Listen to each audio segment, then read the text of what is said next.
খেয়ে না খেয়ে দিন প্রচারের কাজে নিজেকে দিয়েছ বিলিয়ে, তাই ফের কাফিরেরা চিনল না সে আলো, দুষ্ট ছেলেদের পিছু দিল লেলিয়ে, পাথরের আঘাতে ক্ষত বিক্ষত হয়ে সারা শরীর থেকে রক্ত ঝরে।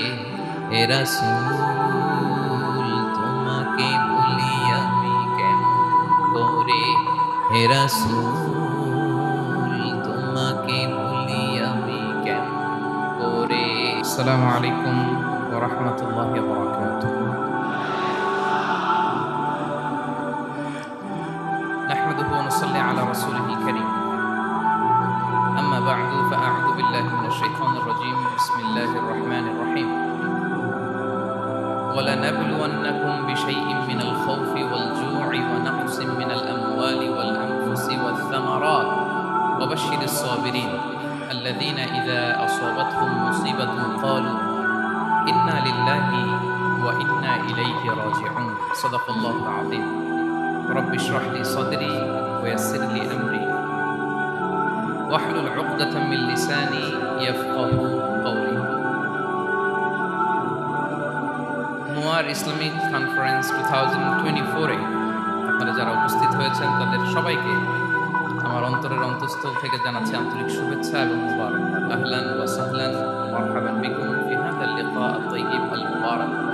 আমরা শুরুতে আল্লাহ রাব্বুল ইজ্জা ওয়াল জালালের দরবারে শুকরিয়া জ্ঞাপন করছি, যিনি আজকে আমাদেরকে এরকম চমৎকার একটি পরিবেশে চমৎকার একটি ইসলামিক কনফারেন্সে উপস্থিত হওয়ার সুযোগ করে দিয়েছেন। আমরা সবাই পড়ছি কালিমাতুশ শুকর আলহামদুলিল্লাহ। আল্লাহ রাব্বুল ইজ্জা ওয়াল জালালের দরবারে শুকরিয়া জ্ঞাপনের পাশাপাশি আমি আজকের প্রোগ্রামের যারা অর্গানাইজিং কমিটি তাদেরকে অন্তরের অন্তঃস্থল থেকে ধন্যবাদ জানাতে চাই। এরকম চমৎকার একটি পরিবেশ, চমৎকার একটি ভ্যানিউতে এই ইসলামিক কনফারেন্সের আয়োজন করার জন্য। সম্মানিত সুধী, আমরা এই পৃথিবীতে খুব অল্প সময়ের জন্য একটা ট্রানজিট পিরিয়ড কাটানোর জন্য বেসিকলি আমরা এই পৃথিবীতে এসেছি। আমরা কি চিরকাল এই পৃথিবীতে থাকবো বলেন তো? না, একটা ট্রানজিট পিরিয়ডে আমরা এসেছি, আবার চলে যেতে হবে। এই যে আমাদের জীবন, এই জীবনের জন্য বিপদ, আপদ, পরীক্ষা, স্ট্রাগল এটা অনিবার্য, এটা হবে। বিপদ নাই, কষ্ট নাই, আপদ নাই, অনিশ্চয়তা নাই, স্ট্রাগল নাই, এমনকি কেউ আছে এখানে? কেউ কি হাত তুলে বলতে পারবেন যে হুজুর আমার জীবনে কোনো বিপদ নাই, অথবা আমার জীবনে কোনো দুঃখ নাই, কষ্ট নাই, কোনো স্ট্রাগল নাই, কোনো রিস্ক নাই? এরকম সৌভাগ্যবান কেউ আছেন এখানে? তাহলে জীবনের জন্য পরীক্ষা এটা অনস্বীকার্য, হবেই হবে পরীক্ষা। পৃথিবীর জীবনটাই এমন, এভাবেই এই লাইফকে ডিজাইন করা হয়েছে। পরীক্ষা থাকবে, এখানে বিপদ থাকবে, এগুলো উত্তীর্ণ হয়ে আপনাকে যেতে হবে। চির সুখ চির শান্তি এটাই পৃথিবীতে হয় না। চির সুখ এবং চির শান্তির জায়গা হচ্ছে জান্নাত। চির সুখ এবং চির শান্তি কোথায়? এটা জান্নাতের বৈশিষ্ট্য। চির সুখ চির শান্তি, টেনশন নাই, ঝামেলা নাই, পরীক্ষা নাই, বিপদ নাই, রিস্ক নাই, স্ট্রাগল নাই। এটা হচ্ছে দ্য ফিচার্স অফ জান্নাত, জান্নাতের ফিচার। কিন্তু সমস্যা বাদে তখন যখন জান্নাতের ফিচার আমরা দুনিয়ায় খুঁজি। যেটা পাবো আমরা জান্নাতে, এটা খুঁজি কোথায়? এই তখনই সমস্যা বাদে। And this is the main problem. এটাই বড় সমস্যা। এই সমস্যার সমাধান কোথায়, এটা নিয়ে আজকে আমি কিছু কথা অ্যাড্রেস করবো ইনশাআল্লাহ। তো তাহলে আসুন শুনি জান্নাতের ফিচার কি। জান্নাতের কমন একটা ফিচার হচ্ছে জান্নাতে there will be no sickness in paradise. জান্নাতে কোনো অসুস্থতা থাকবে না, চিরসুস্থ। সুবহানাল্লাহ। চিরসুস্থ, চির সবল, কেউ অসুস্থ হবে না জান্নাতে। জান্নাত হবে অ্যান্টি এইজিং, জান্নাতে বয়স বাড়বে না কারো। চির যৌবনা, চির যুবক, অ্যান্টি এজিং। আপনারা জানেন যে বর্তমান পৃথিবীতে অ্যান্টি এজিং ক্রিম পাওয়া যায় না? ক্রিম, কথা বুঝতেছেন? অ্যান্টি এজিং ক্রিম পাওয়া যায়। তারা বলে এই ক্রিম মাখলে চামড়ায় ভাঁজ পড়ে না। এটার দাম আছে কিন্তু অনেক। অ্যান্টি এজিং ক্রিম লাগায়, শ্যাম্পু ইউজ করে, অ্যান্টি এজিং অয়েল আছে, এটা দিলে নাকি চামড়ায় ভাঁজ পড়ে। ইভেন ভারতের অনেক বড় একজন ব্যবসায়ী মুকেশ আম্বানি, নাম শুনছেন, যে তার ছেলের বিয়ে হয়ে গেল, তো এই মুকেশ আম্বানির স্ত্রী নীতা আম্বানি, সে কিছুদিন আগে 1 বটল গোল্ড ওয়াটার খেয়েছে, gold water, and its cost $60,000 $60,000 দাম 1 বোতল গোল্ড ওয়াটারের। কেন? ফর অ্যান্টি এজিং, যাতে বয়সের ছাপ গালে না থাকে। এখন বলেন, এভাবে কি আমাদের বয়সকে ধরে রাখা সম্ভব এই পৃথিবীতে? সম্ভব না, কারণ এই ফিচারটা দুনিয়ার ফিচার না, এটা জান্নাতের ফিচার। সুবহানাল্লাহ পড়ে। তাহলে জান্নাতে কেউ অসুস্থ হবে না, জান্নাত হবে চির যৌবন, চির যৌবনা, ওখানে আমরা যুবক থাকবো, প্রত্যেকে 33 বছরের যুবক যুবতী হয় জান্নাতের। বিষ্ণু ইসলাম বলেন, আহলুল জান্নাতি জুরদা ওয়া মুরদা ওয়া আবনাউ 30 ওয়া 30। জান্নাতে যারা যাবে শুভ্র দাড়িবিহীন, প্রত্যেকে হবে 33 বছর বয়সের। ওই যে 33 বছর বয়সে একবার ঢুকলেন আর বয়স বাড়বে না, ওইটাই চিরকাল ওই বয়স পাবে। জান্নাতের আরেকটা ফিচার হচ্ছে নো ফ্রাস্ট্রেশন, কোনো চিন্তা নাই, দুশ্চিন্তা নাই, হাইপার টেনশন নাই, সজীব প্রাণবন্ত। সুবহানাল্লাহ। জান্নাতের আরেকটা ফিচার হচ্ছে there is no expiry date in জান্নাত। এক্সপায়ারি ডেট আছে? জান্নাতে যে ঢুকবো 7 দিনের জন্য চেক ইন, নাকি চেক ইন কয় দিনের জন্য? 7 দিন 10 দিন পরে চেক আউট করে ফেলবে, এরকম? নো এক্সপায়ারি ডেট, আজীবন। একবার এন্ট্রি পেলে বের হওয়ার টেনশন নাই। আল্লাহু আকবার। তাহলে no expiry date, rather it's eternal, আজীবন থাকবেন, খালিদিনা ফিহা, চিরকাল থাকবেন। এবং জান্নাতের সবচাইতে গুরুত্বপূর্ণ ফিচার হচ্ছে there will be no death in জান্নাত। জান্নাতে আপনার আর মৃত্যু হবে না, মৃত্যুর বিদায় হবে, তার মানে আপনি অমর হবেন। তাহলে আপনি চির সুস্থ, চির সবল হবেন জান্নাতে, চির যুবক থাকবেন, প্রাণবন্ত থাকবেন, আপনি অমর হবেন, আপনি জান্নাতে মরবেন না। জান্নাতীরা যখন জান্নাতে যাবে, ফেরেশতারা ডেকে বলবে, ইয়া আহলাল জান্নাতি ইন্না লাকুম আন তাসিহু ফালা তাসকামু আবাদা। জান্নাতীরা চিরকাল সুস্থ থাকবে, অসুস্থ হবে না। ইন্না লাকুম আন তাশিব্বু ফালা তাহরামু আবাদা, তোমরা শাবাব থাকবা, বুড়া হবা না। ওয়া ইন্না লাকুম আন তাহইয়াউ ফালা তামুতু আবাদা, চিরকাল বেঁচে থাকবা, মরবা না। এবং সেদিন জান্নাতে মৃত্যু দেয়া হবে, মৃত্যু দেয়া হবে। ইউতাল মাউতু বিকাবশিন আমলাহ, একটা ছাগলের আকৃতিতে মৃত্যুকে আনা হবে। ফায়ুযবাহুল মাউত, মৃত্যুকে জবাই দেয়া হবে।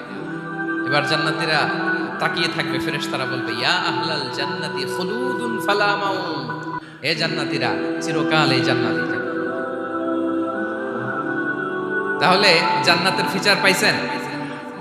এখন কোন বোকা যদি এই ফিচার দুনিয়ায় খুঁজে পাবে? পাবে না, কারণ দুনিয়ার ফিচার আলাদা। দুনিয়ার ফিচার কি? এই দুনিয়াতে বিপদ আসবে, কষ্ট আছে দুনিয়াতে, হতাশা আছে, ভয় আছে, অসুস্থতা আছে, বার্ধক্য আছে, এবং এই দুনিয়ার একটা এক্সপায়ারি ডেট আছে না? দ্য ডে ইউ ডাই, যেদিন আপনি মারা যাবেন, এটা আপনার এক্সপায়ারি ডেট, চলে যেতে হবে, চলে যেতে হবে। এই পৃথিবীতে মৃত্যু অস্তিত্ব আছে, সবকিছু থমকে দিয়ে, আপনাকে চমকে দিয়ে মৃত্যু চলে আসবে, ঠিক কিনা বলেন? তাহলে এগুলো হচ্ছে দুনিয়ার ফিচার। এই দুনিয়াতে বিপদ আপদ, কষ্ট, ঝুঁকি, স্ট্রাগল, পার্থক্য, অসুস্থতা, এগুলো নিয়ে আমাদেরকে টিকে থাকতে হয়। এটা দুনিয়ার ফিচার, মিলায় ফেললে হবে না। জান্নাতের ফিচার একটা, দুনিয়ার ফিচার আরেকটা। দুনিয়াতে কষ্ট থাকবে, বিপদ আপদ থাকবে।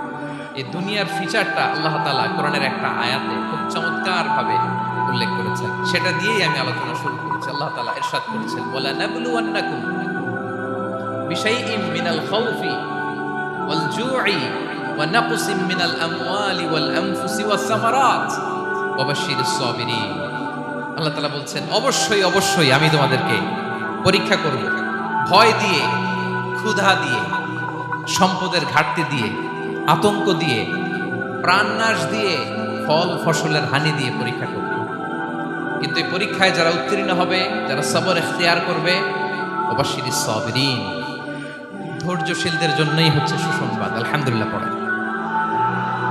তাহলে সম্মানিত সুধী, আমরা বুঝতে পারলাম এই পৃথিবীর ফিচার হচ্ছে এখানে বিপদ থাকবে, বিপদ ছাড়া কেউ থাকবে না। স্ট্রাগল থাকবে, কষ্ট থাকবে, ঝুঁকি থাকবে, রিস্ক থাকবে, এবং নানা ধরনের বিপদ আপদ দিয়ে আল্লাহ তাআলা আমাদেরকে পরীক্ষা করবে। এটা মাস্ট, এটা আমাদের মাইন্ডসেটে নিয়ে নিতে হবে। মাইন্ডসেটে এটা ক্লিয়ার থাকতে হবে। চিরসুখ চিরশান্তি এই দুনিয়াতে মিলবে, কোথায় মিলবে তাহলে? এটা তাহলে বিপদ আসবেই, আপদ আসবেই, পরীক্ষা থাকবেই আমাদের জীবনে। তো ইন্টারেস্টিংলি মজার বিষয় হচ্ছে পরীক্ষাটা এক একজনের এক এক রকম। পুরো পৃথিবীটা একটা পরীক্ষা ক্ষেত্র, কিন্তু কারো প্রশ্নপত্রের সাথে কারো প্রশ্নপত্রের কোনো মিল নাই। সুবহানাল্লাহ। আমার পরীক্ষা একরকম, আপনার পরীক্ষা আরেক রকম, ওই ভাইয়ের পরীক্ষা আরেক রকম, ওনারটা আরেক রকম। সবাই পরীক্ষার্থী, সবাই পরীক্ষার্থী, কিন্তু কারো প্রশ্নপত্রের সাথে কারো প্রশ্নপত্রের কোনো মিল নাই। কারোর জন্য পরীক্ষা হচ্ছে সে খুব অসুস্থ, প্রচন্ড অসুস্থতা, তার জন্য পরীক্ষা। ক্যান্সারের রোগী, দুরারোগ্য ব্যাধি, ডক্টর বলছে 4th স্টেজে চলে আসছে, কয়েক মাস বাঁচতে পারে, এটা তার জন্য পরীক্ষা। আবার কারো দেখবেন যে খুব একটা অসুস্থতা নাই, অসুস্থতার ঝামেলা নাই, কিন্তু তার দারিদ্রতা আছে, তার আর্থিক অনটন, এটা তার জন্য পরীক্ষা। আবার কারো দেখবেন অসুস্থতাও নাই, দারিদ্রতাও নাই, তার দাম্পত্য জীবনের সমস্যা আছে না নাই? অনেকের দেখবেন এগুলো কোনোটাই সমস্যা না, তার ছেলে কথা শোনে না, মাদকাসক্ত, মাদকাসক্ত, রিহ্যাবে পাঠায়, আবার আসে, আবার গাঁজা খাওয়া শুরু করে, আছে না নাই বলেন? দেখেন তার পরীক্ষাটা আবার আলাদা। অনেকের দেখবেন মেয়ে বাবার কথা শোনে না। আবার অনেকের দেখবেন যে ব্যবসায় সমস্যা, লসের পর লস, লাভ উঠাতে পারে না। তাহলে পরীক্ষা ছাড়া, বিপদ আপদ ছাড়া দুনিয়াতে কেউ নাই, কেউ নাই। এটা আমাদের মাথায় রাখতে হবে। পরীক্ষা আপনাকে দিতেই হবে, পরীক্ষা দিয়ে দিয়েই নিজেকে প্রমাণ করতে হবে। আর এক একজনের পরীক্ষাটা এক এক রকম, কারো পরীক্ষার সাথে কারো পরীক্ষার কোনো মিল থাকবে না। তো মাঝে মাঝে আমরা এটা ভুলে যাই। আল্লাহ তাআলা কালামে পাকে রিমাইন্ডার দিয়ে আমাদেরকে স্মরণ করিয়ে দিতে চান যে এই পৃথিবীতে আসলে তোমরা এসেছো পরীক্ষা দিতে। এটাই জীবনের বড় বাস্তবতা। আমাদের জীবনে যত হতাশা, আমাদের জীবন নিয়ে যত অভিযোগ, আমাদের মনে যত কষ্ট, আমাদের হৃদয়ের ভেতরে যত অস্থিরতা, তার মূলে হচ্ছে এই সমস্যা যে আমরা ভুলেই গেছি আমরা পরীক্ষা দিতে আসছি। এটা যদি ভুলে না যান, এটা যদি আপনার মাইন্ডসেটে থাকে যে পুরো জীবনটা একটা পরীক্ষা, তাহলে দেখবেন কোনো কিছু আপনাকে কাবু করতে পারবে না। আপনি হতাশ হবেন না, জীবন নিয়ে আর অভিযোগ থাকবে না, আপনি ভেঙে পড়বেন না, সব অভিযোগ হতাশা দূর হয়ে যাবে। আমরা বুঝতে পারলাম পরীক্ষা আপনাকে দিতেই হবে। পরীক্ষা দেয়া ছাড়া এই পৃথিবী থেকে চলে যাওয়ার কোনো চান্স বা সুযোগ আমাদের কারো নেই। সূরাতুল আনকাবুতে আল্লাহ তাআলা এই কথাটা আরো চমৎকার ভাবে বলেছেন। আল্লাহ তাআলা ইরশাদ করছেন, আহাসিবান নাসু আইয়ুতরাকু আইয়াকুলু আমান্না ওয়া হুম লা ইফতানুন ওয়ালাকাদ ফাতান্নাল্লাযীনা মিন ক্বাবলিহিম ফালা ইয়া'লামান্নাল্লাহু আল্লাযীনা সাদাকু ওয়ালা ইয়া'লামান্নাল কাযিবিন। আল্লাহ বলেন, মানুষ কি ভেবেছে সে শুধু বলবে আমি ঈমানদার আর তাকে আমি জান্নাতে ঢুকাই দেব? না, কখনো না, কোশ্চিনকালেও না।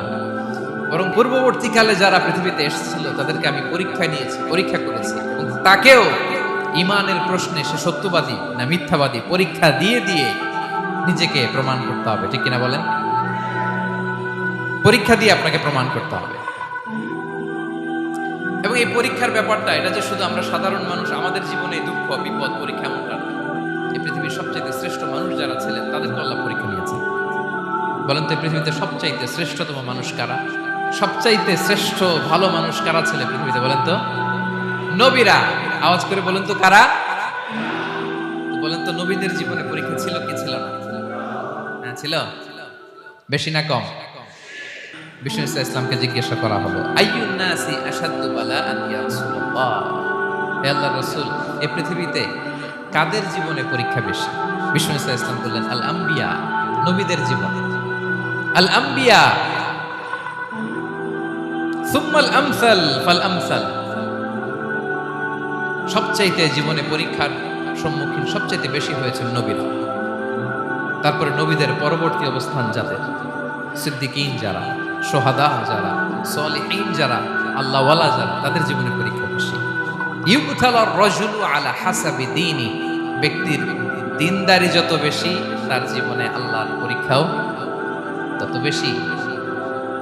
আপনি আল্লাহওয়ালা হবেন, আপনার জীবনে পরীক্ষাও অনেক বেশি।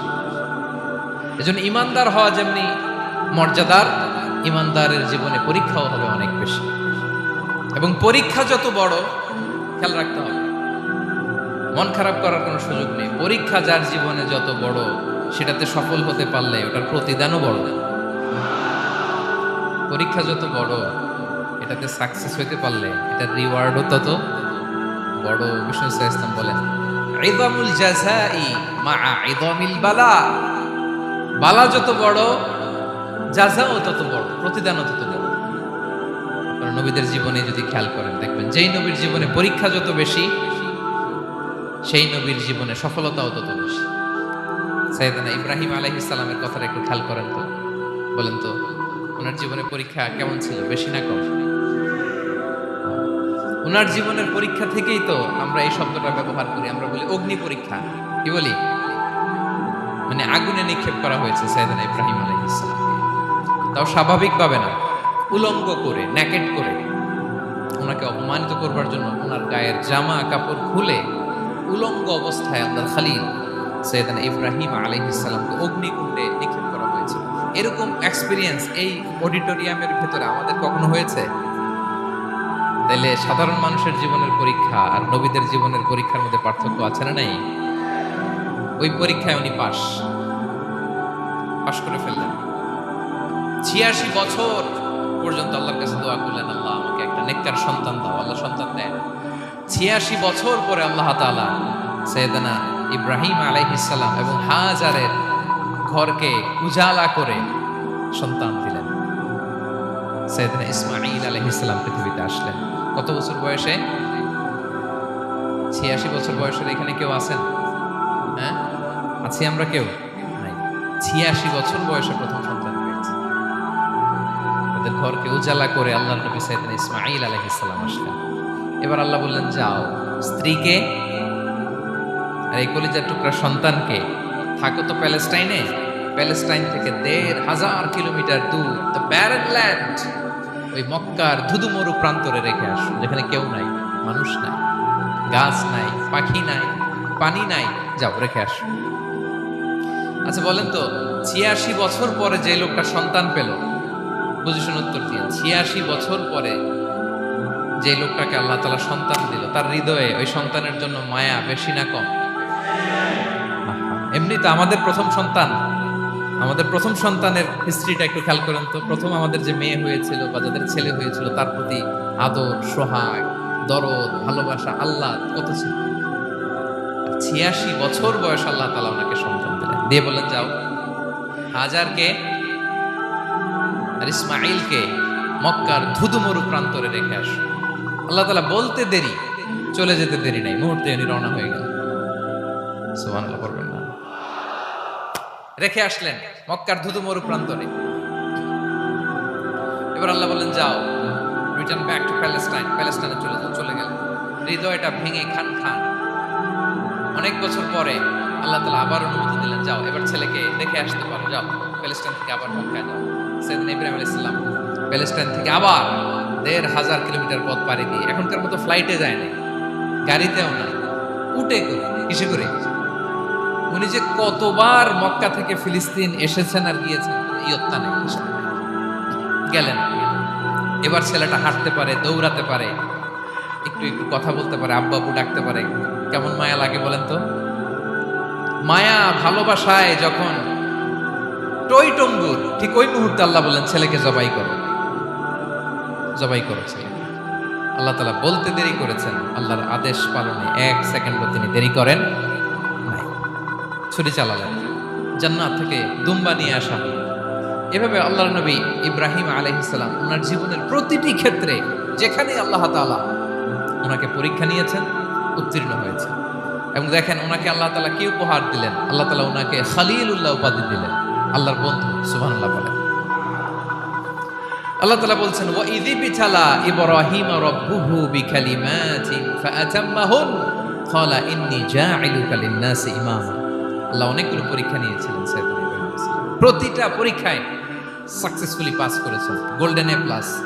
আল্লাহ বলেন ইন্নী জাঈলুকা লিন-নাসি ইমামা, I'm gonna make you the leader for the entire human being. I'm gonna appoint you as a leader for the entire universe. গোটা বিশ্বের জন্য, গোটা মানবতার জন্য আমি তোমাকে লিডার বানায় দিলাম। ইযমুল জাযাই মা ইযমিল বালা। পরীক্ষা যত বড়, ওই পরীক্ষায় পাশ করলে ওইটার ফলাফল ও প্রতিদানও বড়। তাহলে দেখেন প্রিয় ভাইরা, সাইয়েদনা ইব্রাহিম আলাইহিস সালামের জীবনে পরীক্ষার কোনো শেষ ছিল না। আমি আপনি কোথায়? আল্লাহর খলিলের জীবনে যদি এত পরীক্ষা থাকতে পারে, আমি আপনি কোথায় বলেন তো? এবার বলেন, সাইয়েদনা মূসা আলাইহিস সালাম, ওনার জীবনে তো কোনো পরীক্ষা টরীক্ষার ছিল না। গুণে শেষ করতে পারবেন? জন্মটাই তো হয়েছে পরীক্ষার মধ্য দিয়ে।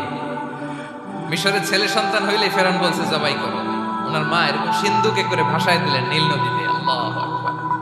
কি একটা রোমাঞ্চকর পরিস্থিতির মধ্য দিয়ে আল্লাহ তাআলা ওনাকে বাঁচালেন। জন্মই হয়েছে পরীক্ষার মধ্যে। বড় হইলেন, ফেরাউনের ভয়ে দেশ ত্যাগ করলেন, মিশর থেকে মাদিয়ান। আবার আল্লাহর আদেশে যখন ফিরে আসলেন, আবার ফেরাউনের সাথে তর্ক বিতর্ক, যুদ্ধ। একটা রাত আল্লাহ নবী মূসা আলাইহিস সালাম শান্তি মতো মিশরে ঘুমাতে পারেনি। একটা রাত শেষ পর্যন্ত এই ফেরাউন মূসা আলাইহিস সালামকে ধাওয়া করেছে। ফেরাউনের ধ্বংসের আগ পর্যন্ত সে মূসা আলাইহিস সালামকে ধাওয়া করেছে। তার মানে মূসা আলাইহিস সালাম এই বিপদ আপদ পরীক্ষা এগুলো থেকে মুক্তি পান নাই। এবার বলেন ঈসা আলাইহিস সালামের কথা, ওনার জীবনে তার পরীক্ষা ছিল না। কি পরীক্ষা ছিল?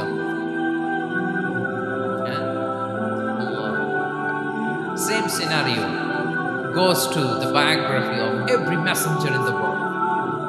সব নবীর ক্ষেত্রে একই ঘটনা ঘটেছে। সাইয়েদনা ঈসা আলাইহিস সালাম দাওয়াত যখন দিলেন, ওনার বিরোধিতা শুরু হলো, ওনাকে হত্যার ষড়যন্ত্র হলো, ইভেন কি ওনাকে মারার জন্য বনি ইসরায়েলেরা উদ্ধত হলো, জানে বাঁচবার জন্য পালালেন, এক ঘরে ঢুকলেন, চারদিক দিয়ে ঘেরাও করলেন, উনি দরজা জানালা লাগাই দিলেন। ওরা বললো একজন দরজা ভেঙে জানালা ভেঙে ভিতরে ঢুকো, ঢুকে দেখো বেটা ঈসা কি করে। একজন ভিতরে ঢুকছে, ঢুকার সাথে সাথে বল রাফাআহুল্লাহু ইলাইহি, আল্লাহ তাআলা ঈসা আলাইহিস সালামকে উপরে উঠায় নিল। আর যেই লোকটাকে তারা ভিতরে ঢুকালো, তার চেহারাকে আল্লাহ তাআলা ঈসা আলাইহিস সালামের চেহারার মতো করে দিল। এবার তার বাইরের সাথীরা বলে ঘটনা কি, বেটা ঈসাও বেরোয় না, আমাদের লোকটাও বেরোয় না, সবাই ঢুক। দরজা ভেঙে ভেতরে ঢুকে দেখে ঈসা দাঁড়ায় আছে। বলেন তো এটা ঈসা না মিসা? এটা কি আসল ঈসা? ওমা কতালু ওমা সলাবু ওয়ালাকিন শুব্বিহা লাহুম। আল্লাহ বলে তোমরা আমার নবী ঈসাকে হত্যাও করতে পারো নাই, শুলেও চড়াতে পারো নাই, আমি সেফটি সিকিউরিটি দিয়ে আমার নবী ঈসা আলাইহিস সালামকে আকাশে তুলে নিয়েছি। তাহলে ওনার জীবনে পরীক্ষার শেষ ছিল না। এবার যদি আমরা বিশ্বনবী সাল্লাল্লাহু আলাইহি ওয়াসাল্লামের জীবনের দিকে তাকাই, ওনার জীবনটা দেখেন তো। আমাদের প্রিয় নবী বিশ্বনবী মুহাম্মদুর রাসূলুল্লাহ সাল্লাল্লাহু আলাইহি ওয়াসাল্লাম, ওনার জীবনে কি স্ট্রাগল ছিল? স্ট্রাগল। মাক্কি জীবনের কথা যদি একটু খেয়াল করেন, দেখেন তো 3 বছর শিয়াবে আবি তালেবে জেল কেটেছেন, না খেয়েছিলেন। ওনার বংশের লোকেরা প্রথমে ছাগল খেয়েছে, ছাগলগুলো যখন শেষ, ছাগলের চামড়াগুলো শুকিয়ে ওইটা খাইছে। গাছের পাতা ছাল এগুলো খেয়ে খাবারের অভাবে বেহুশ হয়ে পড়ে থাকতো তারা। না খেয়ে না খেয়ে কয়দিন ছিলেন আপনি? আমি কয়দিন ছিলাম না খেয়ে? মনেই তো পড়ে না, না খেয়েছিলাম কিনা কোনোদিন। এ হচ্ছে মাক্কি জীবন। মেন্টালি প্রেসার দেয়া হয়েছে। বিশ্বনবীর চাচা আবু লাহাব, তার 2 ছেলে উতবা আর উতাইবা, এদের সাথে বিয়ে দিয়েছিলেন 2 মেয়ের। যখন দাওয়াত দেওয়া শুরু করলেন, 2 মেয়েকে ডিভোর্স দিয়ে দিল। দেখেন, একটা বাবার জন্য প্রাপ্তবয়স্কা মেয়েকে যখন উঠায় নেওয়ার আগে ডিভোর্স দেয়, তার মানসিক অবস্থাটা কেমন থাকে বলেন? মেন্টালি প্রেশারাইজ করা হয়েছে, ফিজিক্যালি হ্যারাস করা হয়েছে। বিষ্ণু ইসলাম যখন নামাজে দাঁড়াতেন, উটের পচা নারী বুড়ি বিষ্ণুবীর কাঁধে চাপিয়ে দেওয়া হতো। আপনার জীবনে এরকম ঘটছে কখনো? আপনি নামাজ পড়তেছেন, উটের পচা নারী বুড়ি আপনার কাঁধে চাপিয়ে দেওয়া হয়েছে। কয়দিন হয়েছে এরকম? কয়দিন হয়েছে? হ্যাঁ, তারপরে তো আলহামদুলিল্লাহ বেরোয় না মুখ দিয়ে। কেমন আছেন হুজুর কইেন না, বেশি একটা সুবিধার না, তাই না? বেশি একটা একটু মিলাবেন। কতটুকু পরীক্ষা আমরা দিয়েছি। তায়েফে গেলেন বিশ্বনবী, তায়েফে গেছিলেন জমির বায়না দিতে, তাই না? জমি কিনবে তায়েফে। তায়েফবাসীদেরকে জাহান্নামের আগুন থেকে বাঁচাতে গিয়েছিলেন, নিজের জন্য না। সেখানে তায়েফের ছেলেরা পাথর মেরেছে বিষ্ণু ইসলামের গায়ে। এত শুভ্র দেহ ছিল, চেহারা ছিল, বিষ্ণুবীর গা দিয়ে ঝরঝর করে রক্ত ঝরেছে। ফিজিক্যাল হ্যারাসমেন্টের শিকার হয়েছেন বিষ্ণু ইসলাম। যখন যেদিন বিষ্ণু ইসলামকে হত্যার ষড়যন্ত্র করা হলো, আল্লাহ তাআলার আদেশে তিনি মক্কা থেকে মদিনায় হিজরত করলেন। মদিনাতে যে একটা রাত, সপ্তম হিজরির আগ পর্যন্ত শান্তিতে ঘুমাতে পারেন নাই। 3 দিকে 3 ইহুদি বসতি, বনু কাইনুকা, বনু নদীর, বনু কুরাইজা। খাওয়ার মধ্যে বিষ মিশিয়ে দেয়া হয়েছিল বিষ্ণু ইসলামের। বাজুর, খাসির বাজুর রান পছন্দ করতেন। এক ইহুদি মহিলা বিষ্ণু ইসলামের ওই রানের মধ্যে বিষ মিশিয়ে দিয়েছেন। ওই বিষের যন্ত্রণায় মৃত্যুর আগ পর্যন্ত বিষ্ণুনবী কাতরাতেন, এবং উনি ইন্তেকালের সময় ওই বিষের ব্যথা যন্ত্রণাতে ইন্তেকাল করেছেন। বিষ্ণুনবীর ইন্তেকালটা শাহাদাতের ইন্তেকাল ছিল। বিষ্ণু ইসলাম বলেছেন, ওই যে খায়বার এলাকার ওই মহিলা যে আমার খাবারে বিষ মিশিয়েছিল, সেই বিষের যন্ত্রণা, বেদনা, কষ্ট আমি অনুভব করছি। খেয়ে না খেয়ে দিন প্রচারের কাজে নিজেকে দিয়েছ বিলিয়ে, তায়েফের কাফিরেরা চিনল না সে আলো, দুষ্ট ছেলেদের পিছু দিল লেলিয়ে, পাথরের আঘাতে ক্ষত বিক্ষত হয়ে সারা শরীর থেকে রক্ত ঝরে। হে রাসূল তোমাকে ভুলি আমি কেমন করে, হে রাসূল তোমাকে ভুলি আমি কেমন করে। হাজার ব্যথা বেদনার পরে ফিরে আসনি তুমি আপন ঘরে, দিনের আলো তুমি ছড়িয়ে দিতে চলে গেলে মদিনায় মক্কা ছেড়ে। হে রাসূল তোমাকে ভুলি আমি কেমন করে, হে রাসূল তোমাকে ভুলি আমি কেমন করে। ঠিক কিনা বলেন? একটা রাত শান্তিতে, শান্তির ঘুম তিনি দিতে পারেন নাই। প্রিয় ভাইরা, তাহলে আমরা কি বুঝলাম? বিশ্বনবীর জীবনে পরীক্ষা ছিল কি ছিল না? আমাদের উপায় আছে? আমরা বাঁচতে পারবো এই বিপদ আপদ পরীক্ষা ঝঞ্ঝাল থেকে? বাঁচতে চাইলেও বাঁচতে পারবো? ইমাম মালিক আলাইহি রাহমান নাম শুনেছেন? ইমাম মালিক, ওনার জ্ঞান থেকে লাখো লাখো মানুষ উপকৃত হয়েছে, কোটি কোটি মানুষ উপকৃত হয়েছে। মদিনার রাস্তায় রশি দিয়ে ওনাকে টেনে হিচড়ে এক এলাকা থেকে আরেক এলাকায় নিত জালেম বাদশাহ ইমাম মালিক আলাইহি রাহমান। ইমাম আহমদ ইবনে হাম্বল, ওনাকে বেত্রাঘাত করা হতো, চাবুক দিয়ে পেটানো হতো। আমাদের মাযহাবের ইমাম আল ইমাম আল আ'লাম আবু হানিফা আলাইহি রাহমান, ওনাকে কারাবন্দী করা হয়েছে। তার মানে দেখেন, যত বড় বড় স্কলার, যত বড় বড় মাশায়েখ, এমনকি আম্বিয়া আলাইহিস সালাম, ওনারাও পরীক্ষা বিপদ আপদ থেকে রেহাই পাইছে? তাহলে আপনি আর আমি পাবো? বলেন তো। তাহলে এটা আমাদের ব্রেইনে গেঁথে নিতে হবে যে জীবন মানেই এখানে বিপদ থাকবে, পরীক্ষা থাকবে, স্ট্রাগল করে করে আমাকে আগাতে হবে। কেউ আমার জন্য রেড কার্পেট বিছিয়ে রাখবে না। এই জীবনটা বড় জটিল। This is life, how it's design. এভাবেই পৃথিবীকে ডিজাইন করা হয়েছে। এখানে বিপদ আছে, কষ্ট আছে।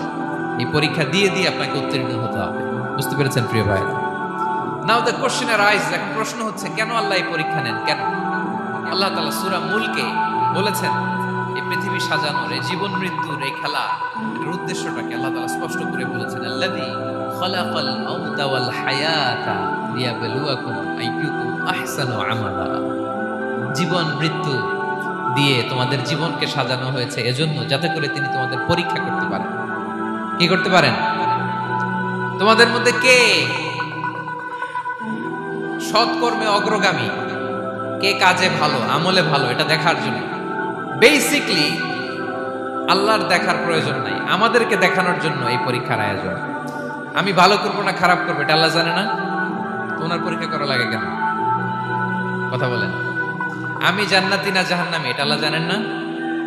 বেসিকলি আমাদেরকে জানানোর জন্য এই পরীক্ষার আয়োজন। কাদেরকে জানানোর জন্য? মানে তুমি জেনে যাও তুমি জান্নাতি না জাহান্নামী। আমি ভালো করেই জানি।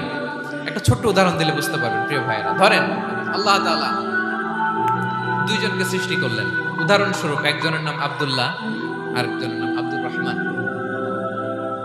সৃষ্টির পরে আব্দুল্লাহকে বললেন, আব্দুল্লাহ আমি জানি তুমি পৃথিবীতে 50 বছর হায়াত পাইতা, খুব ভালো কাজ করতে, তুমি দুনিয়াতে অনেক ভালো কাজ করতে, এটা আমি আগেই জানি, আমার অসীম জ্ঞান বলে আমি আগে থেকেই জানি।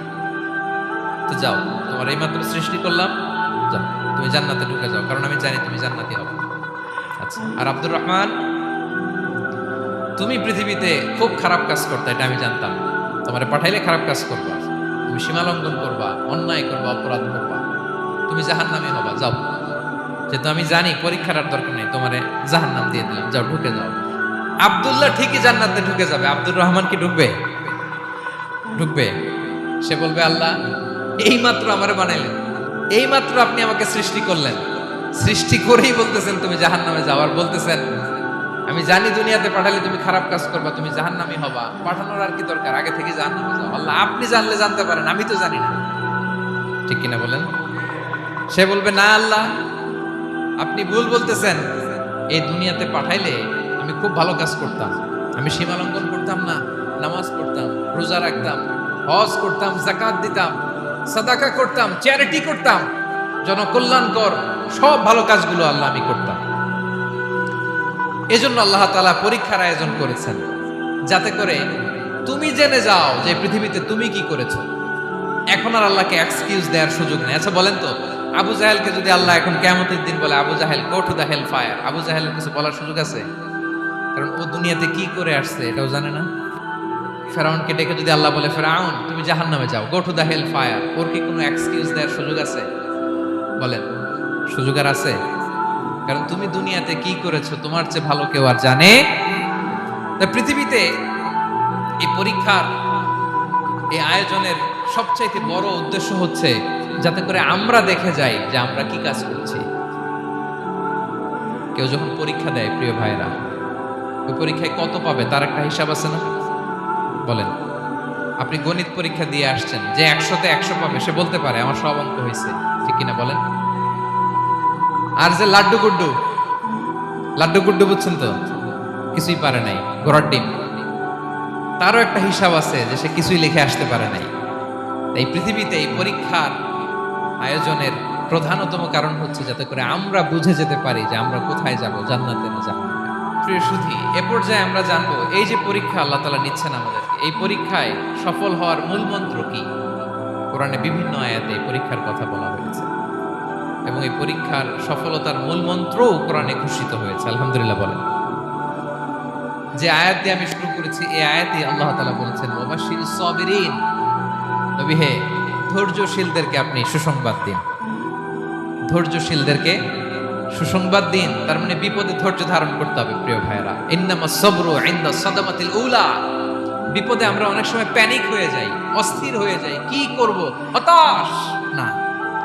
মুমিনরা হতাশ হয় না, ধৈর্য ধারণ করে। কি করে? কি করে?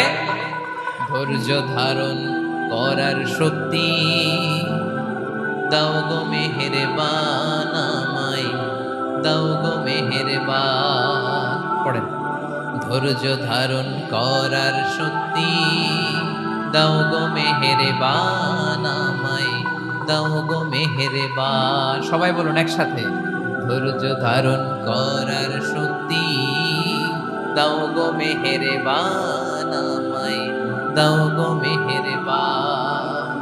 বুকের ভেতর ব্যথার নদী বইছে অবিরা, বইছে বইছে অবিরাম। পড়ুন, ধৈর্য ধারণ করার শক্তি দাও গো মেহেরবান আমায়, দাও গো মেহেরবান। পড়েন আমিন। আল্লাহ যেন বিপদে আমাদেরকে ধৈর্য ধারণ করার তৌফিক দান করে। প্রিয় ভাইয়েরা, ধৈর্য এটা এমন একটা গাছ যে গাছের সারা গায়ে কাটা, কিন্তু এই গাছের ফলটা বড় সুস্বাদু। আই রিপিট, আমি আবার বলছি, ধৈর্য এটা এমন একটা গাছ যে গাছের সারা গায়ে কাটা, কিন্তু ফলটা বড় মিষ্টি, ফলটা বড় সুস্বাদু। সবাই ধৈর্য ধারণ করতে পারে। বিষ্ণু ইসলামকে আল্লাহ তাআলা নানা সময় আশ্বস্ত করেছেন, সান্ত্বনা দিয়েছেন, আর ধৈর্যের বাণী শুনিয়েছেন। আল্লাহ বলেন, ফাসবির কামা সবারা উলুল আজমি মিনার রাসূল। নবী হে, আপনার আগে দৃঢ় প্রত্যয়ী নবীরা যেরকম ধৈর্য ধারণ করেছে, আপনিও ধৈর্য ধারণ করুন। সূরাতুল মুজাম্মিল আল্লাহ তাআলা বলছেন, ওয়াসবির আলা মা ইয়াকুলুনা ওয়াহজুরহুম হাজরান জামিলা। ওরা যাই বলুক, আপনি ধৈর্য ধারণ করুন, ওদের কথাকে ইগনোর করুন। Just ignore what they are saying to you. যা বলে আপনি জাস্ট ইগনোর করেন। ওরা বিষ্ণু ঈসা ইসলামের মনোবলকে ভেঙে দেওয়ার জন্য কখনো বিষ্ণু ঈসা ইসলামকে কবি বলে গালি দিত। কবি কি বলতো? শায়ের। কখনো বলতো মজনুন, পাগল। নাউজুবিল্লাহ পড়বেন না? পাগল বলে গালি দিত। মাঝে মাঝে বলতো কাহিন, গণক। মাঝে মাঝে বিষ্ণু ঈসা ইসলামকে তারা বলতো আবতার, লেস কাটা। মুহাম্মদ, তোমার ছেলে নাই, তোমার বংশ নির্বংশ হয়ে গেছে, তোমার নাম নেয়ার মতো কেউ নাই। আহা, কপাল পোড়া। গোটা বিশ্বব্যাপী বিষ্ণু ঈসা ইসলামের সুনাম সুখ্যাতি ছড়িয়ে দিয়েছে কে? আকাশ বাতাস মাড়িয়ে, সাত আকাশ ছাড়িয়ে আল্লাহর আরশ পর্যন্ত আল্লাহ তাআলা বিষ্ণুনবীর সুনাম সুখ্যাতিকে সুউচ্চ করেছেন। ঠিক কিনা বলেন? ইগনোর করুন। আপনাকে কবি বলে, গণক বলে, আপনাকে পাগল বলে, আপনাকে লেসকাটা বলে, জাস্ট ইগনোর দেন।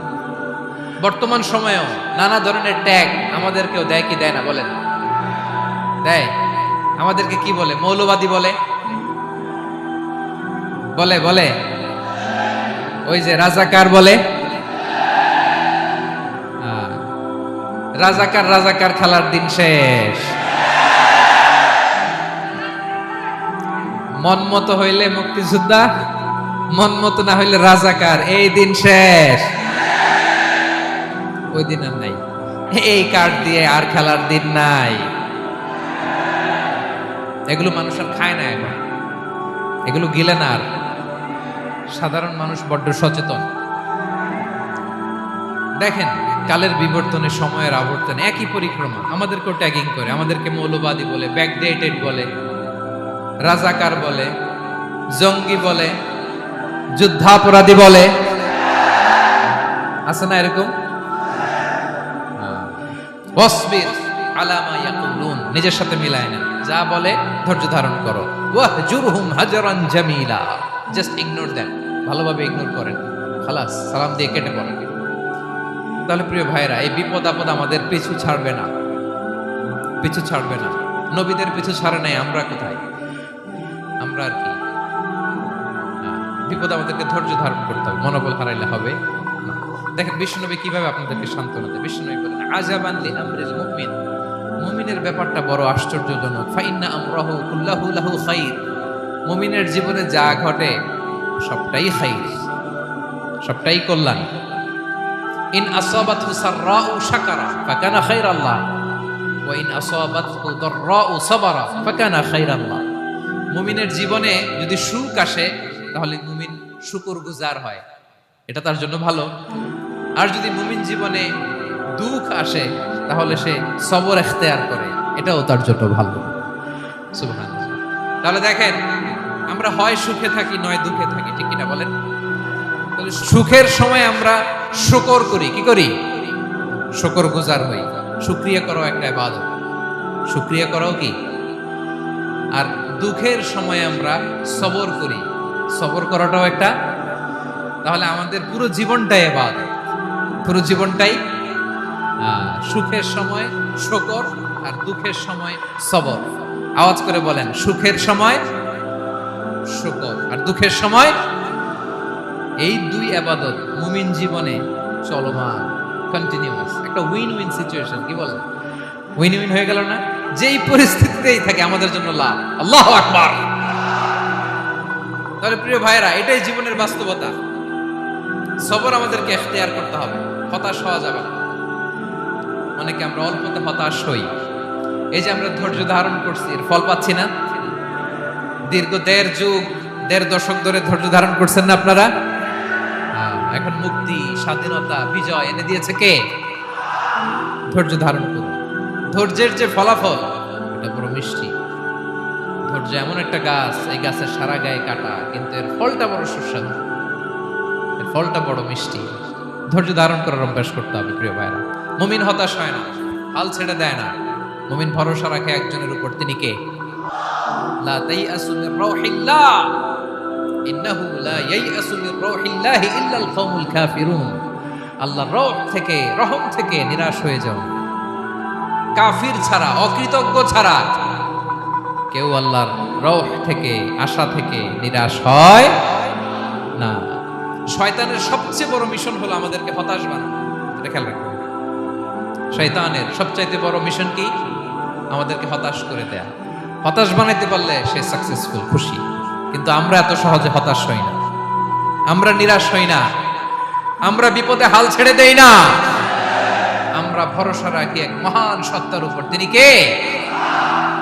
মনে থাকবে?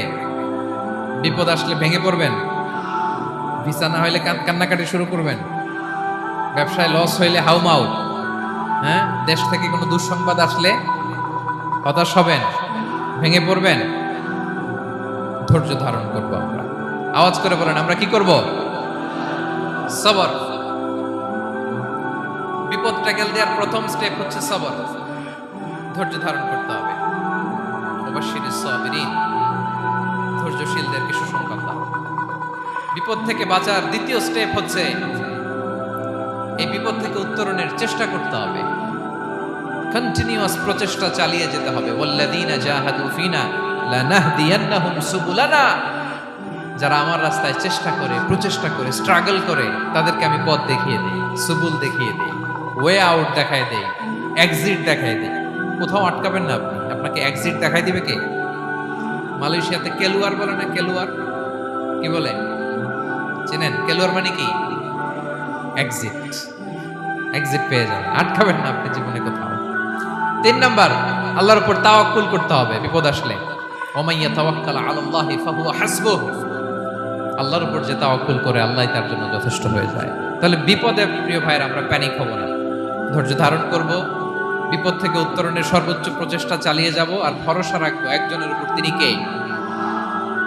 আর বিপদ আসলে এটাকে নেগেটিভলি নেবেন না সবসময়। বিপদ আপদ এটা অনেক পজিটিভ, ভালো জিনিস আমাদের জীবনে বয়ে নিয়ে আসে।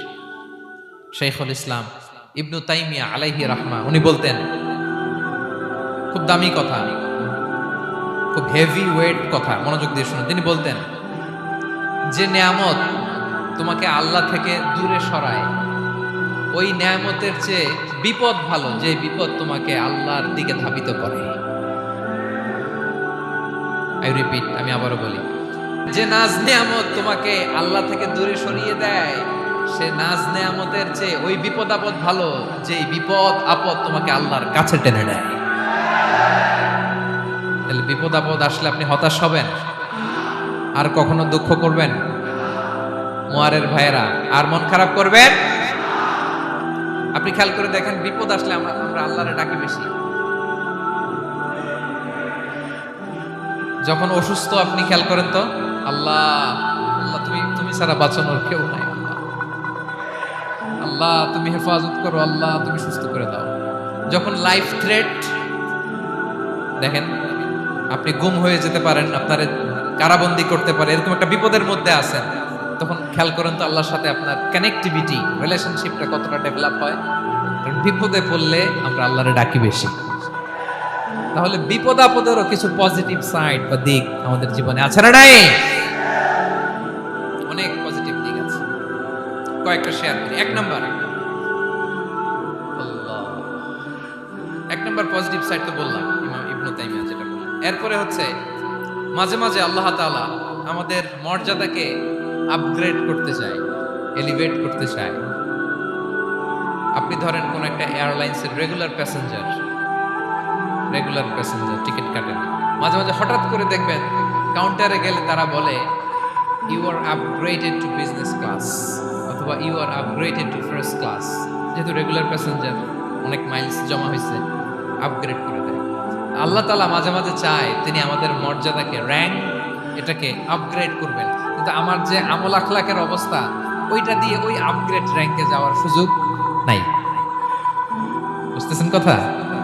আল্লাহ চায় আমার লেভেল একটু আপ করতে, কিন্তু আমার আমলের যে অবস্থা এতে আমি ওখানে যাই না। তখন আল্লাহ কিছু বিপদ আপদ দিয়ে, পরীক্ষা দিয়ে বান্দাকে টেস্ট করে। ওই পরীক্ষায় যদি উত্তীর্ণ হন, সাথে সাথে আল্লাহ তাআলা আপনার লেভেল বা র্যাঙ্ক আপগ্রেড করে দেয়। সুবহানাল্লাহ পড়বেন না? তাহলে লাভ না লস? আওয়াজ করে বলেন, লাভ না লস? মুমিন জীবনের সব লাভ। যত বিপদ আপদ আপনাকে স্পর্শ করে প্রতিটাতেই আপনার জন্য কল্যাণ। বিষ্ণু ইসলাম বলেন, মা ইউসিবুল মুসলিমা মিন নাসাবিন ওয়ালা ওয়াসাবিন ওয়ালা হাম্মিন ওয়ালা হুজনিন ওয়ালা আযান ওয়ালা গাম্মিন হাত্তা শাওকাতি ইউশাকুহা ইল্লা কাফারাল্লাহু বিহা খাতায়া। আপনার জীবনে যত দুঃখ, যত যন্ত্রণা, যত টেনশন, যত অ্যাংজাইটি, যত ইনজুরি, এমনকি গোলাপ ফুল পাড়তে যে ওখানে যে কাটা বাঁধছে, বড়ই খেতে যে বড়ই গাছে ওঠার পর যে একটা কাটা বিঁধছে আপনার হাতে, এর কারণে আল্লাহ তাআলা আপনার গুনাহ মাফ করে দেয়। তাহলে বিপদ আপদ দিয়ে আল্লাহ বান্দার মর্যাদাকে আপগ্রেড করে। বিপদ আপদে ফেলে আল্লাহ তাআলা বান্দার পাপ মোচন করে। বিপদ আপদ দিয়ে আল্লাহ তাআলা বান্দার শাস্তি মওকুফ করে।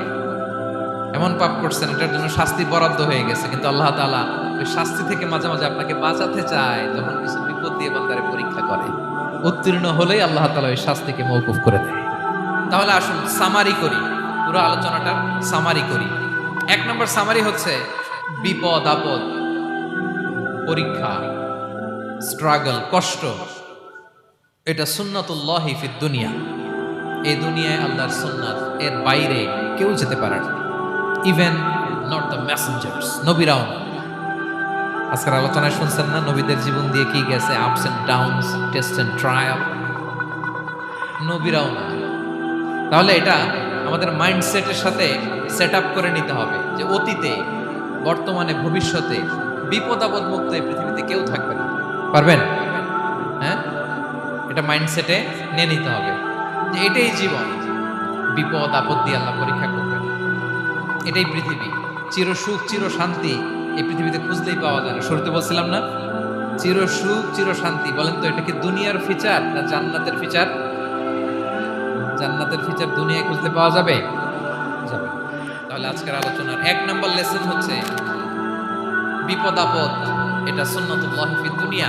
এই দুনিয়া আল্লাহর সুন্নাত, এটা থেকে মুক্তি পাওয়ার কোনো সুযোগ নাই, নবীরাও পায় নাই। দুই নম্বর লেসন, বাঁচার যেহেতু সুযোগ নাই, we have to face it with patience, intellect and tawakkul.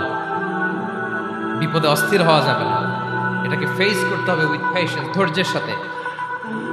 বিপদ আমরা মোকাবেলা করব কিসের সাথে? ধৈর্য। প্যানিক হবেন না, অস্থির হবেন না, ধৈর্য ধারণ করবেন। উইথ ইন্টেলেক্ট, আল্লাহর দেয়া আপনার ইন্টেলেক্ট খাটিয়ে এই বিপদ উত্তরণের সর্বান্তকরণের চেষ্টা প্রচেষ্টা আপনার চালায় যেতে হবে। আর সবশেষে আত-তাওয়াক্কুল আলাল্লাহ, ডিপেন্ডিং অন আল্লাহ, ভরসা করব কার উপর? আল্লাহর উপর। পারা যাবে তো? দুইটা লেসন গুলো। তিন নাম্বার লেসন হচ্ছে আমাদের ছেলে মেয়েদেরকে we have to educate our child regarding the test and trial in this dunya. দুনিয়ার এই বিপদ আপদের ব্যাপারে আমাদের ছেলে মেয়েদেরকে শেখাতে হবে, বোঝাতে হবে। ওরা ছোট মানুষ তো অস্থির হয়ে যায়, আব্বু আমার সাথে কেন এমন হয়, আমারই শুধু পেন্সিল চুরি হয়, আমারই শুধু এটা হয়, আমি পরীক্ষায় খারাপ করি, আমি ব্যথা পাই, আমার এই আমার সেই। ছোট মানুষ তো বুঝে না, ওরে বুঝাইতে হবে যে বাবা, this is the essence of life, এটাই জীবন। এটাই কি এই লাইফ হ্যাকস গুলো তাদেরকে শেখাইতে হবে। ডোন্ট বি প্যানিক, প্যানিক হওয়া যাবে না। This is how life is design, এটাই জীবন। বিপদ আপদ আসবে, এটাকে মেনে নিতে হবে, ছেলে মেয়েদেরকে শিখাইতে হবে, তাহলে তারাও প্যানিক হবে না। পারবেন তো ইনশাআল্লাহ? আচ্ছা, 4 নম্বর লেসন হচ্ছে যেটা আমরা জানলাম, এই বিপদ আপদ সবসময় আমাদের জন্য খারাপ না। Sometimes it brings fire for us if ডেল্ট properly. ঠিকমতো বিপদকে ডিল করতে পারলে এটা আসলে আমার জন্য আখেরে কল্যাণই বয়ে নিয়ে আসে। কি বলেন, তাই না? কল্যাণ বয়ে নিয়ে আসে। সব শেষ কথা হলো, আমরা যেন এই বিপদগুলোকে প্রপারলি ডিল করতে পারি, আমরা যেন সবর ইখতিয়ার করতে পারি। আল্লাহর কাছে চাইতে হবে, দোয়া করতে হবে, কারণ তৌফিক দেওয়ার মালিক কে? আল্লাহর কাছে যেন আমরা কায়মনোবাক্যে প্রার্থনা করতে পারি, আল্লাহ এই বিপদকে যেন আমরা ডিল করতে পারি উইথ সাবর, উইথ ইন্টেলেক্ট, উইথ তাওয়াক্কুল। আসল হাতিয়ার হচ্ছে এটা, দোয়া। আল্লাহর কাছে চাইবেন, মনোযোগের সাথে চাইবেন, আন্তরিকতার সাথে চাইবেন। উদউল্লাহ ওয়া আনতুম মুকিনুনা বিল ইজাবা। বিষ্ণু বলেন এমন ভাবে চাও যেন তুমি অনেকটা কনফার্ম যে তোমার দোয়া আল্লাহ কবুল করবেনই, এমন ভাবে চাও। অনেকে রোবোটিক দোয়া করে। রোবোটিক দোয়া মানে দোয়ার মধ্যে প্রাণ নাই, ধ্যান নাই, মন নাই, আগ্রহ নাই, ভালোবাসা নাই, ওই দোয়া আল্লাহ কবুল করে না। মনোযোগ দিয়ে চাইতে হবে চাওয়ার মধ্যে, তাহলে আল্লাহ তাআলার পক্ষ থেকে তৌফিক পাওয়া যাবে। পারা যাবে তো ইনশাআল্লাহ? আল্লাহ তাআলা আমাদের সবাইকে বিপদে আপদে ধৈর্য ধারণ করার তৌফিক দান করুন। নবীরা তাদের জীবনে যেভাবে স্ট্রাগল, আপস এন্ড ডাউনস, বিপদগুলোকে, টেস্ট এন্ড ট্রায়ালগুলোকে ডিল করেছে, আমরা যেন সেভাবে ডিল করতে পারি। আল্লাহ তৌফিক দান করুন।